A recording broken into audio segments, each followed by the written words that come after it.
about how the Rosary rescued a nation, about how something that was so profoundly exceptional occurred, contrary to an established pattern of political behavior, that it is not unreasonable to attribute it to the maternal assistance of Our Lady, and how there was an organized campaign to recite the Rosary and to get the people of one country to recite the Rosary, to defeat that great enemy of the faith in the 20th century, whose legacy is still with us today,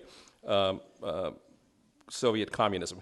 Now, probably one of the most murderous, the most oppressive, the most cruel tyrannies in history was the Soviet Empire that was established in Eastern Europe towards the end of the Second World War, and which lasted until the fall of the Soviet Union in the period 1989 to 1991. I say towards the end of the Second World War because people think of the Soviet Empire in Eastern Europe as something that occurred after the war. Actually, it really got into place around 1944. That's the year that Bulgaria and Romania and Finland surrendered to the Allies, which meant in this case the Soviet Union.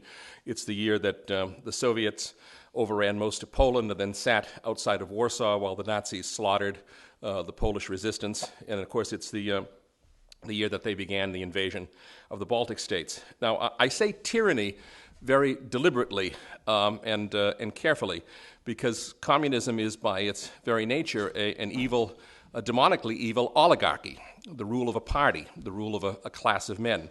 But that oligarchy every so often raises up a tyrant.